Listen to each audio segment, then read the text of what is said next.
Good evening friends. आपका स्वागत है कृषि जगत चैनल पर। कृषि के महत्वपूर्ण प्रश्न का भाग 22 में लेकर आया हूँ। वीडियो शुरू करने से पहले मैं आपको बताना चाहता हूँ कि आज फिर रात्रि को मंडी के भाव का वीडियो लेकर आने वाला हूँ, तो वीडियो को लाइक और शेयर करें जिससे किसान भाई आज के मंडी भाव के वीडियो से साथ जुड़ सकें। शून्य भू परिष्करण से मृदा का कौन सा गुण नहीं बदलता? मृदा का कार्बनिक प्रतिशत, मृदा विन्यास, मृदा की पोरोसिटी, मृदा की नमी। मृदा विन्यास: जब किसी फसल की कटाई के बाद फसल के अवशेषों के बीच कम से कम जुताई या बिना जुताई के ही दूसरी फसल की बुआई कर दी जाती है तो इसे शून्य भूपरिष्करण कहते हैं। शून्य जुताई खेती की लागत को कम करता है। इससे मिट्टी का कटाव, फसल की अवधि और सिंचाई की आवश्यकता भी कम हो जाती है और खरपतवार प्रभाव भी कम हो जाता है, जो जुताई से बेहतर है। इयन विल्मट का संबंध है डॉली के विकास से, संकर धान के उत्पन्न करने से, आनुवंशिक रूपांतरित जीवों से, इनमें से कोई नहीं। डॉली के विकास से। सर इयन एक ब्रिटिश शोधकर्ता एवं जैव वैज्ञानिक हैं जिन्होंने बेहतर रूप से 1997 में डॉली के प्रतिरूपण में महत्वपूर्ण भागीदारी के लिए जाना जाता है। डॉली एक फिनडोरेस्ट भेड़ एक वयस्क अंडे से सफलतापूर्वक प्रतिरूपित की गई पहली स्तनपायी थी। रेनबो ट्राउट मछली किस पानी में पाई जाती है? कोल्ड वाटर, हॉट वाटर, लवणीय जल, इनमें से कोई नहीं। Cold water. Rainbow trout Asia और उत्तरी अमेरिका में प्रशांत महासागर की ठंडे पानी की सहायक नदियों की मूल निवासी ट्राउट की एक प्रजाति है। इसे भारत के कई इलाकों में इसका उत्पादन शुरू किया गया है। हिमालय की तराई, कश्मीर, कर्नाटक के पश्चिमी घाटों की ऊपरी इलाकों, तमिलनाडु और केरल रेनबो ट्राउट के कल्चर के लिए आदर्श स्थान हैं। लाल रक्त कणिकाओं का निर्माण होता है लीवर में, हृदय में, किडनी में, बोन मैरो में।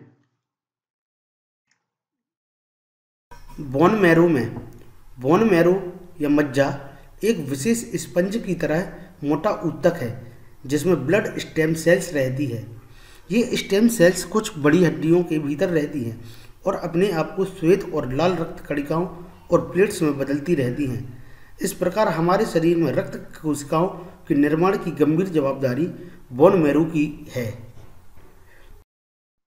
कवकों के अध्ययन को क्या कहा जाता है? Pathology, mycology, nematology, phycology.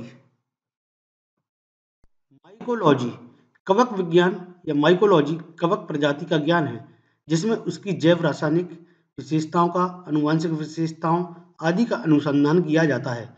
कवक पर्णहरिम रहित होते हैं। इनमें जड़, तना, पत्ती नहीं होती।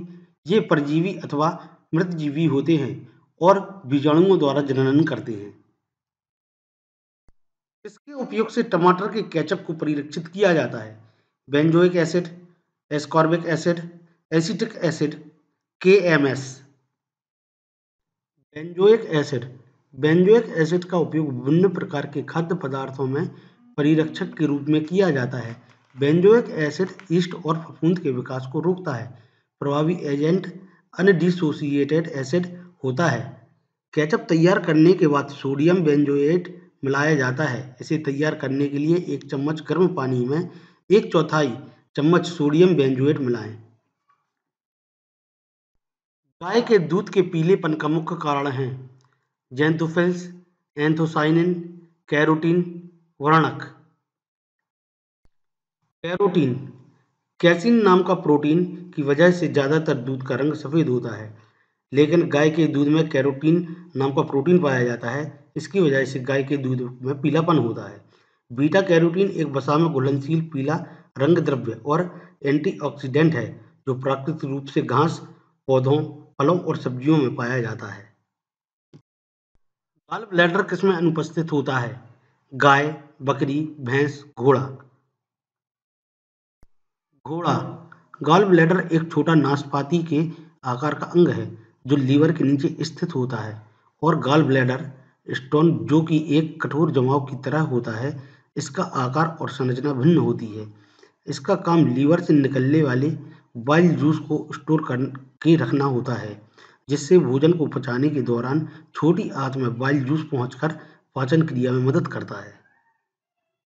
सूक्ष्म जीवों में अतिरिक्त गुणसूत्र पदार्थ होता है।